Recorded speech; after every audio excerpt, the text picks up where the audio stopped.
Assalamualaikum warahmatullahi wabarakatuh. Shalom, Om Swastiastu, Namo Buddhaya, Salam Kebajikan. Tabikpun. Kami dari kelompok 8 akan mempresentasikan hasil belajar RBL kami. Sebelumnya, perkenalkan nama saya, Raihan Tafida Manik dengan NIM 123290009 dari program studi Sains Atmosfer dan Keplanetan. Saya Nidia Manda Putri dengan NIM 123450018 dari Prodi Sains Data. Saya Natasha Lutfia Ramadan dengan NIM 123450031 dari Prodi Sains Data. Saya Gisha Widara Nur Aini dari Program Studi Kimia dengan NIM 1232712. Saya Evi Deviati dari Program Studi Sains Data dengan NIM 123450005. Saya Lasmia Restu Ayu dari Program Studi Fisika dengan NIM 123110008. Berikut adalah judul RBL kami. Berikut adalah video dari hasil kerja RBL kami. Selamat menyaksikan dan sampai jumpa.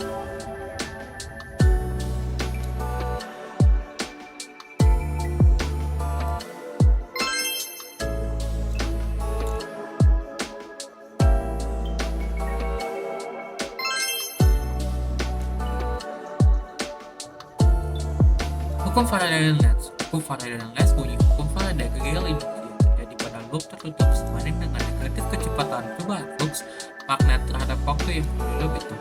Secara matematis, hukum Faraday dituliskan melalui rumus sebelah kiri dan keterangannya ada di bawah. Hukum Lenz berbunyi, arah arus induksi akibat GGL induksi pada rangkaian sedemikian rupa sehingga menghasilkan medan magnet induksi yang melawan perubahan medan magnet atau arus induksi dipertahankan agar konstansa flux magnet total bersifat konstan. Untuk rumus ada di bawah. Persamaan hukum Faraday dengan hukum Lenz. Hukum Faraday dengan hukum Lenz yang merupakan alternatif untuk arah induksi atau GGL induksi. Arus induksi selalu menimbulkan medan magnet induksi yang berlawanan dengan perubahan medan magnet aslinya. Maka hukum Faraday dan hukum Lenz selalu berkaitan dengan GGL induksi elektromagnetik. Alat bahan yang kami gunakan itu botol, kumparan, besi, lampu LED, CD4, karet, reflex pensil, speedometer, kardus, kakar, gunting, lem tembak, magnetik dipasang, kabel capit wilayah, dudukan magnet, dan kumparan. Proses pembuatan, siapkan sebuah botol, kemudian belah menjadi dua dan gunakan bagian botol yang bawah. Lubangi botol sesuai diameter pada besi, lalu masukkan besi di depan yang sudah dilubangi, kemudian lilit botol menggunakan kumparan sebanyak 15 atau 30 meter. Sisakan ujung kumparan sebagai penghubung dengan lampu LED. Lalu jepit ujung kumparan dan ujung lampu LED menggunakan penjepit buaya. Kemudian letakkan magnet di tengah besi dan botol seperti di video. Langkah selanjutnya, gunting kardus dengan ukuran lebih kecil daripada kaset atau CD. Kemudian tempel kardus dan kaset menggunakan lem tembak dan lubangi bagian tengah sesuai diameter besi. Lalu lubangi dua tutup botol sesuai diameter besi. Tempelkan tutup botol di sisi kanan dan kiri kaset. Kemudian masukkan ke dalam besi sebagai tempat untuk memutar besi seperti terlihat pada video. Di sini kami menggunakan magnet neodymium dengan panjang lilitan 30 meter dengan pemutaran cepat. Hasil percobaan yang dilakukan, lampu pada magnet neodymium memiliki nyala lampu yang terang. Pada magnet koin dengan panjang lilitan 30 meter dengan pemutaran cepat, hasil percobaan yang dilakukan, lampu pada magnet koin memiliki nyala lampu yang redup. Pada magnet batang dengan panjang lilitan 30 meter dengan pemutaran cepat, hasil percobaan yang dilakukan, lampu pada magnet batang memiliki nyala lampu yang redup. Kemudian, alat yang digunakan untuk membuat generator sederhana yaitu speedometer, kumparan, dan dudukan magnet.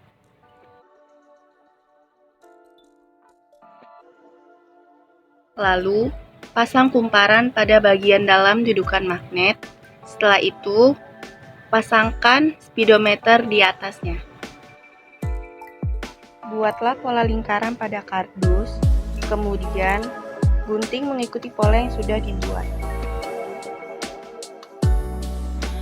Jadi kita bakal membuat dua roda ya guys. Jadi ini kita kasih lem kepada kardus yang tadi sudah berbentuk lingkaran.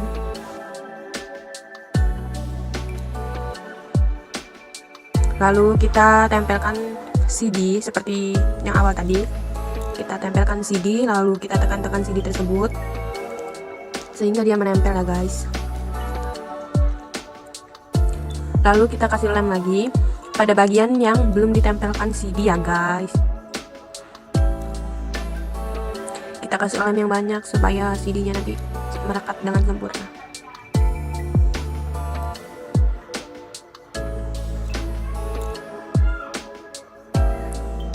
Lalu kita tempelkan kaset dan ditekan-tekan. Jadilah seperti roda. Baik, kardus yang sudah kita tempel tadi, lanjut kita kasih lem terlebih dahulu. Lalu kita tempelkan CD ke bagian sebelahnya. Lalu ditekan-tekan supaya dia kuat. Lalu bagian sebaliknya kita kasih lem. Fungsinya lem ini untuk merekatkan CD ya guys. Kita kasih lem terlebih dahulu yang banyak yang lemnya. Lalu kita tempelkan CD satu lagi. Jangan lupa ditekan-tekan guys. Lalu berbentuklah seperti roda.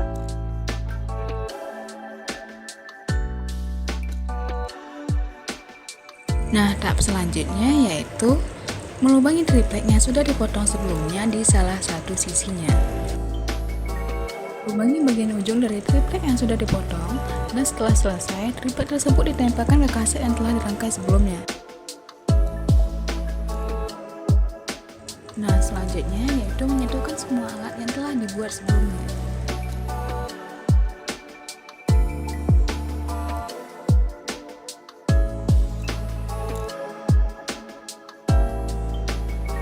Nah, tahap selanjutnya yaitu dilakukan proses uji coba alat yang telah dirangkai sebelumnya.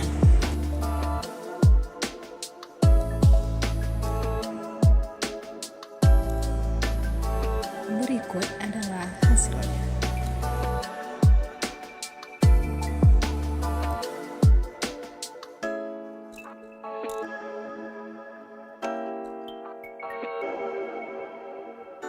Kekurangan generator sederhana. Generator yang kami buat memiliki 3 kekurangan. Yang pertama, keterbatasan variabel. Percobaan hanya mempertimbangkan satu variabel bebas, yaitu kecepatan putaran roda poros. Meskipun ini memberikan pemahaman tentang pengaruh kecepatan putaran terhadap energi listrik yang dihasilkan, namun mungkin ada faktor lain yang juga mempengaruhi hasil percobaan, seperti suhu lingkungan, kondisi magnet, atau karakteristik kumparan yang tidak dipertimbangkan. Yang kedua, kurangnya kontrol. Kontrol terhadap variabel lain yang mungkin mempengaruhi hasil percobaan tidak cukup dilakukan. Misalnya, kecepatan putaran roda poros dipengaruhi oleh faktor-faktor seperti beban yang diterapkan pada roda poros, gaya gesekan, dan kondisi mekanis lainnya. Tanpa mengontrol faktor-faktor ini dengan cermat, interpretasi hasil percobaan dapat menjadi kurang akurat. Dan yang terakhir, keterbatasan alat. Alat yang digunakan mungkin tidak cukup sensitif atau presisi untuk mengukur perubahan kecil dalam intensitas cahaya atau kecepatan putaran roda poros. Hal ini dapat menyebabkan ketidakpastian dalam pengukuran dan interpretasi hasil. Kelebihan generator sederhana yang kami buat adalah yang pertama, sederhana dan murah. Alat dan bahan yang digunakan relatif sederhana dan mudah ditemukan serta murah. Hal ini memungkinkan penelitian dilakukan dengan biaya yang terjangkau dan dapat diulang dengan mudah. Yang kedua, replikasi yang mudah. Dengan menggunakan bahan-bahan yang umum dan alat yang sederhana, replikasi percobaan oleh peneliti lain dapat dilakukan dengan mudah. Ini memungkinkan penelitian untuk diverifikasi dan diperluas oleh orang lain di bidang yang sama.